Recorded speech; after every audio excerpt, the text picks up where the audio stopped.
Welcome to the big show on Friday. This is what we call a drive-by, where we answer your questions because you call into a hotline. The hotline, the number is 8333-ASK-SDR. That's 8333-ASK-SDR, and we will answer your questions right here on the show. So let's go to the first question. Hey, Chris. My name is Dan.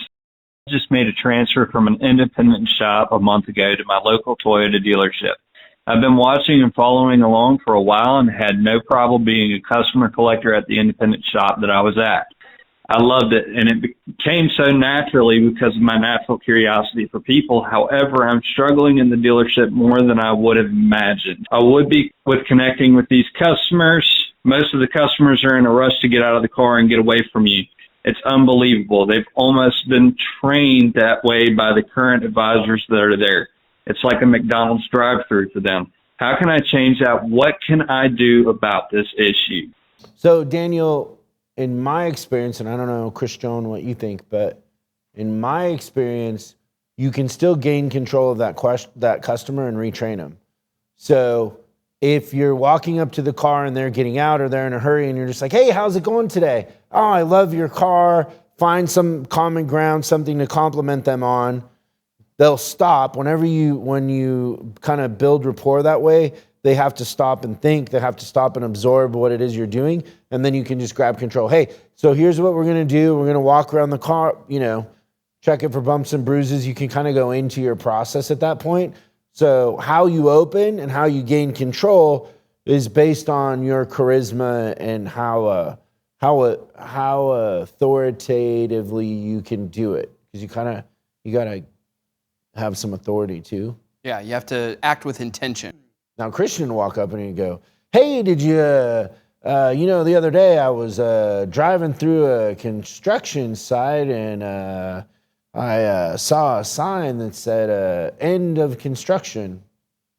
Boy, these kids, they'll protest anything. Yeah, it's funny how less funny it is when you retell it. I'm not as funny as you, but. No, I don't know if that's it. I was trying to help him build rapport. Right, so like if I was trying to give him an example, what I might say is, so I was at the restaurant the other day, one of these ones downtown, the fancy ones that they have. Downtown, and go in there, get seated. It took 15 minutes for the waiter to come up to the table. Waiter looks me right in the eyes and says, sorry about your wait. And I'm like, oh, and you're gonna call me fat? Yeah, so you just walk up to a customer that's in a hurry and you say, sorry I went about to your one of wait. those fancy restaurants downtown. What if he's in rural Iowa or something? They have restaurants. Went to those fancy restaurants in So replace fancy restaurant with Cracker Barrel. Good question. Thank you so much. Let's go to question number 2. Hi, my name is Jesse. I'm a service advisor at a Hyundai dealership. I find myself having a lot of trouble trying to build relationship with customers because there's this expectation to be writing up. So in short, I really have no time to build a relationship and have them trust me. I notice that is the biggest issue when it comes to any kind of diagnosis or comeback, is that there's not a relationship of trust with the customer. So I guess my question is, how can I maneuver this and really capitalize on the situation? Do I have any options to really up the quality of my service when I've got a process imposed on me from management that is, we're just writing up a lot of cars and I don't really have an option. What's causing the problem here is just the leadership not valuing the relationship between the advisor and the customer and slowing it down enough that we can follow up, that we can connect. Because the fact that they're selling a lot of cars is great. You're going to have tons of traffic, but you got to add more advisors. And there's just a point of diminishing return on how many customers you can follow up with, right, do a good job, and at the end of the day, go home and feel like, hey, I helped some people today and that felt good. Because what happens too is like as an advisor, if you're just writing 25 a day, you kind of start to feel like you're not making a difference or doing anything positive. You're just moving transacting people through, but you're not really helping anybody. So 14-hour days. Well, but he's working 3. So he's doing 3 14s. I just 3 think that 14s could be, I personally wouldn't want it, but there are people that like it. I'd rather do 4 10s.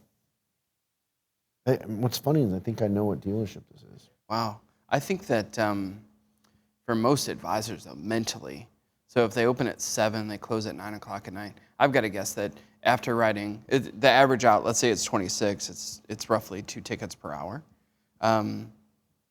You've got to be mentally spent by 3. So the times that I've ran 312s, it takes the advisors 2 days to recover.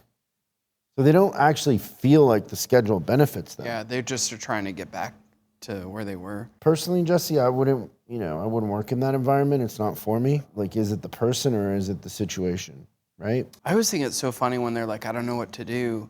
And the fact in staying there is the only option. If we go to 10 stores, how many of them need advisors? 9? Yeah, it's getting there. Good advisors. Yeah, good advisors. Good ones that talk like, that care about customers and want to connect. You're saying all the right stuff. That's right. Your heart's in the right place. Yeah, there's a lot of great places for you to work. And to me, I don't know, maybe it's just because I didn't have the capacity that I've seen other people that can write 20 tickets or 25 tickets and it's great to them. To me, it was purgatory. 14 to 16 was kind of where I landed, but 10 was better. I would say, Jesse, kind of in conclusion, that I would probably go somewhere else. And that, it's a failure in leadership because you have all this traffic. The sales department's doing this incredible job. Just build a bigger pipe.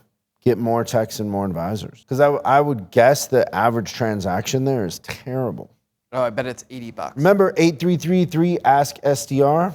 Thanks, everybody that called in today. We appreciate it. Swag. We'll see you next time on Service Drive. Revolution! Thanks for watching this week's Drive-By. I hope we gave you something to think about over the weekend. We're uploading new stuff every day, so make sure you subscribe and click the bell icon so you don't miss out. If you have a question you'd like us to answer on the show, call 8333-ASK-SDR and we'll answer your question on the show. That's 8333-ASK-SDR. For special deals on our books and training, head over to offers.chriscollinsinc.com. Now that's offers.chriscollinsinc.com. I'm Chris Collins, and I'll see you in the next video.